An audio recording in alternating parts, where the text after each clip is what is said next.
할렐루야. 반갑습니다, 성도 여러분. 오늘 또 하나님의 말씀을 사모하시는 성도 여러분들에게 말씀의 은혜로서 충만하게 채우시는 복된 시간 되시기를 주님의 이름으로 축복합니다. 오늘 우리가 함께 묵상하는 하나님의 말씀은 역대하 5장 1절부터 14절까지 말씀입니다. 오늘의 성경은 솔로몬이 성전 건축을 마치고 봉헌하는 장면을 보여줍니다. 1절은 솔로몬이 여호와의 전을 위하여 만드는 모든 일을 마쳤다 이렇게 말합니다. 이때 모든 일이란 성전 건물 자체를 건축하는 일과 또 그곳에서 사용될 모든 기물들까지 다 만들고 일체의 작업을 끝냈다 하는 말입니다.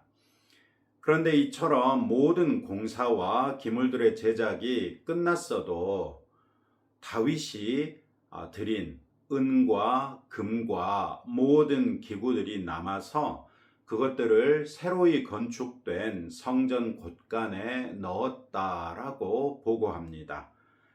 이는 다윗과 지도자들과 백성이 성전 건축을 위하여 자원하여 드렸던 물질이 얼마나 많았던가를 보여주는 것이지요. 한 가지 흥미로운 것은 출애굽 때 성막을 만들 때는 이집트 사람들에게서 받아가지고 나왔던 금과 은과 보석들이 사용됐는데 다윗 왕 때는 그의 가나안 전역에 걸친 정복 전쟁의 전리품들이 성전 건축을 위해 비축됐다는 사실입니다.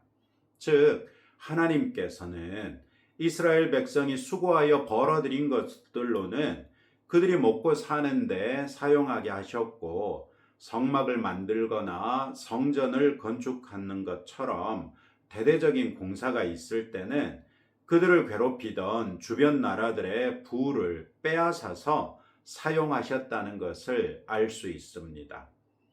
이런 사실은 하나님께서 명령하신 일들에 대하여 헌신하는 백성에게 하나님께서 제공하시는 추가적인 물질로서 그 일에 사용하게 하신다는 것을 보여주지요. 물론 우리들의 노동의 정당한 대가 가운데도 11조처럼 마땅히 하나님께 드려야 하는 분량이 있습니다. 우리는 그런 의무적인 헌금을 시행함으로써 우리가 물질이 아니라 하나님의 말씀을 의지하며 살고 있다는 믿음을 보일 수 있습니다. 그러나 때로는 하나님께서 우리에게 일상적인 헌신 너머에 더 큰 헌신을 요구하시는 때가 있습니다. 이런 때에도 우리가 믿음으로 헌신한다면 하나님께서는 그 헌신이 가능할 수 있도록 우리들의 여건을 주장해 주시는 경우도 있다는 것이지요. 그렇기에 우리에게 중요한 것은 하나님께서 원하시는 것이라면 우리의 현재 형편과 처지에 갇히지 말고 믿음으로 하나님께서 공급하실 것을 신뢰하며 헌신하는 것입니다. 순종을 결단한 성도가 그대로 순종할 수 있도록 도우시는 하나님을 경험할 수 있기를 주님의 이름으로 축복합니다. 2절부터 10절은 언약궤와 모든 기물들을 성전 안에 안치하는 것을 보여줍니다.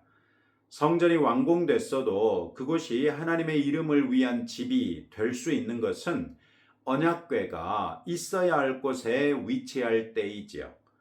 언약궤는 바로 하나님께서 백성을 만나시는 곳이고 그렇기 때문에 하나님의 임재를 상징합니다.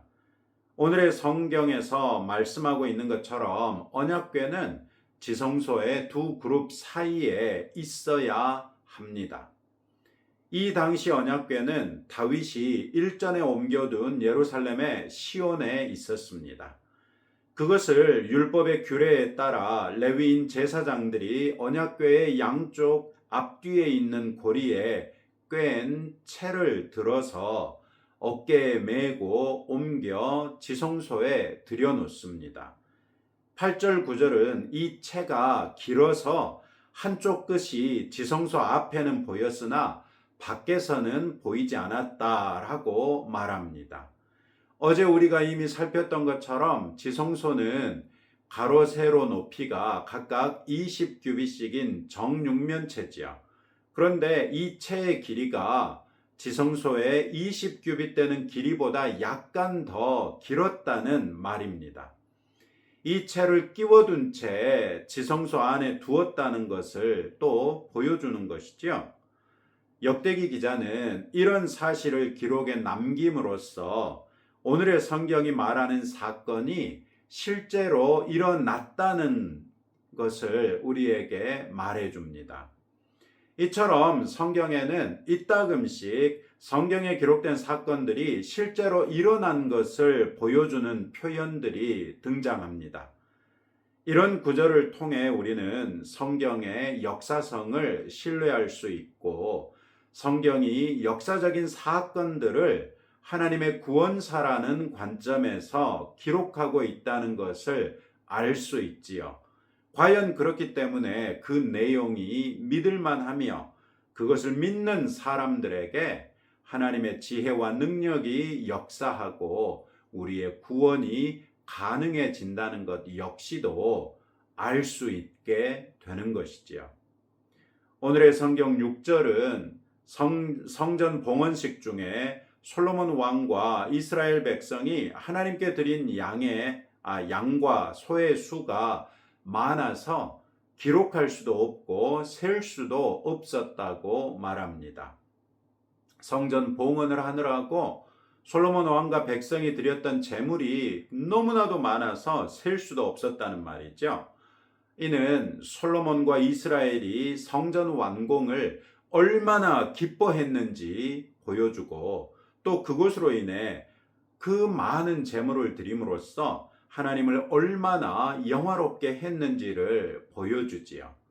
다른 한편으로는 그런 제물을 감당할 수 있을 정도로 하나님께서 솔로몬과 이스라엘에 복을 주셨다는 것 또한 알게 됩니다. 이런 일은 성도가 하나님의 말씀에 순종하고 하나님께서는 그런 성도에게 복 주시고 성도는 하나님께로부터 받은 복으로서 하나님께 영광 돌려드리는 성도들의 삶에서 볼 수 있는 선순환을 보여줍니다. 우리 그리스도인으로서 우리의 삶이 하나님께서 허락하시는 평안 가운데 이런 선순환을 경험할 수 있는 삶이 되시기를 주님의 이름으로 축복합니다. 11절부터 14절에서는 성전 봉헌식 자체가 하나님께서 받으시는 예배였다는 것을 보여주고 하나님의 영광이 성전을 가득 채운 것을 알 수 있습니다. 이날은 반열대로 순회 근무하던 모든 제사장들이 총동원됐습니다. 성전 자체를 성결케 하는 제사가 필요했고 언약궤를 옮겨와야 했으며 성전 기물들을 성결하게 하고 각각의 장소에 배치해야 했고 성막과 성막의 기물들 역시 성전으로 옮겨왔습니다. 이 모든 일들을 위해서 모든 제사장들이 다 필요했기 때문에 스스로 성결하게 하고 성소에서 그 직임을 다했습니다. 그들이 이 모든 일을 마치고 성소에서 나오자, 즉 성전을 완공하고 그 성전을 성결케 하고 모든 기물들도 성결하게 하고 있어야 할 자리에 다 배치하고 난 다음에 대제사장이 이제 다 됐습니다. 나가십시다. 나가서 하나님께 경배드리십시다. 이렇게 얘기했지 않았겠어요. 이렇게 제사장들이 다 빠져나오자 이제 그때부터 레위인들 가운데 찬양대원들하고 악기를 연주하는 사람들이 하나님께 큰 목소리로 감사와 찬양을 올려드립니다. 아삽과 헤만과 여두둔 등을 비롯한 모든 레위인 찬양대가 함께 소리를 내서 하나님께 감사드리죠. 이때 그들이 선하시도다 그의 자비하심이 영원히 있도다 라고 외쳤습니다. 이 외침은 다윗이 언약궤를 옮길 때도 시편에서 발견되는 수많은 찬양시에서도 오늘의 성경에서 성전을 봉헌할 때도 또 포로에서 귀환한 무리들이 성전 재건을 위해 기초를 놓을 때도 동일하게 외쳤던 감사의 제목입니다. 하나님의 선하심과 자비는 언약 백성을 향한 하나님의 가장 기본적인 성품입니다. 하나님께서는 언약 백성을 향하여 아침마다 새롭게 선하심과 자비를 베푸시지요. 이스라엘 백성은 이 감사의 제목으로서 자신들이 하나님의 선하심과 자비 때문에 이런 일들을 할 수 있게 됐다고 고백하고 있는 것입니다. 즉 모든 일에 있어서 여호와 하나님의 주권을 인정하며 자신들에게 선하심과 자비를 베푸신 하나님을 찬양하는 것입니다. 이런 감사와 찬양은 오늘날 우리 그리스도인들 역시 늘 잊어서는 안 될 것입니다. 사실 최근 한국 기독교계는 감사와 찬양보다는 탄식과 회개가 시급해 보입니다. 그러나 우리가 한국 교회의 실상으로 인해 하나님 앞에서 탄식하고 회개할 수 있는 그 자체조차도 하나님의 선하심과 자비 때문에 가능한 것을 인정할 수 있기를 바랍니다. 우리가 하나님 앞에서 탄식하고 회개한다는 것은 하나님의 용서와 회복을 불러올 것이기 때문에 비통한 심정으로 회개할지라도 그 끝에는 하나님의 용서와 회복의 약속의 말씀으로 인한 감사와 찬양이 뒤따르지 않겠습니까? 여러분, 우리가 개인적인 회개를 할 때도 공동체의 회개를 할 때도 회개하는 그 순간에는 하나님 앞에 더할 나위 없이 수치스럽고 죄송하고 말할 수 없는 탄식으로 회개할 수밖에 없지요. 그러나 우리가 진실한 회개로서 하나님 앞에 나가고 나면 하나님께서 우리의 회개를 받으시고 우리의 모든 죄를 용서하신다는 확신을 우리에게 주시지요. 그래서 우리는 회개로서 시작했다가 감사와 찬양의 노래로서 끝낼 수 있는 것이지요. 이와 같은 성도들이 될 수 있기를 바랍니다. 그래서 모든 일에 있어서 하나님의 주권을 인정하며 하나님께 감사드리고 찬양으로서 하나님께 영광 돌려드리는 성도들이 되십시다. 오늘도 이런 말씀을 붙들고 세 가지로 함께 기도하겠습니다. 하나님의 말씀에 순종하기로 결단하고 그런 우리의 순종을 가능케 하시는 하나님의 손길을 경험할 수 있게 해달라고 기도합시다. 성도의 삶이 선순환을 늘 경험함으로 우리에게는 복되고 하나님께는 영광되며 교회와 하나님 나라에는 유익을 끼칠 수 있도록 기도하시고 모든 일에 있어서 하나님의 선하심과 자비를 신뢰하며 감사드리고 찬양을 올려드리는 그런 성도들이 될 수 있게 해달라고 함께 기도하겠습니다.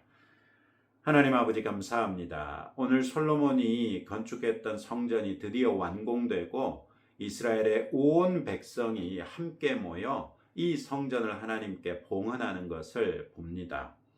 마땅히 있어야 할 것들을 성전에 들여놓고 그 모든 과정이 끝나고 나서 온 백성이 함께 하나님께 찬양과 감사로서 영광 돌려드리는 것을 보았습니다. 주님, 우리들의 삶에도 그와 같은 일이 있기를 원하오매 하나님의 말씀에 우리가 순종하기로 결단하게 하시고 그런 우리의 결단을 가능하게 하시는 하나님의 손길을 경험함으로 어떤 말씀에든 순종하며 나갈 수 있는 주의 자녀 되게 하옵소서. 성도의 삶의 선순환을 우리가 늘 경험할 수 있기를 감히 구합니다.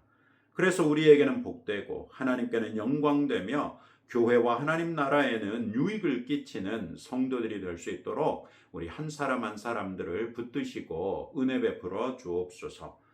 모든 일에 있어서 하나님의 선하심과 자비를 신뢰하며 감사드리고 찬양을 올려드릴 수 있는 주의 자녀 되기를 원하오매 하나님의 주권을 인정함으로 주 앞에 겸손하게 하옵소서. 예수님 이름으로 기도합니다. 아멘.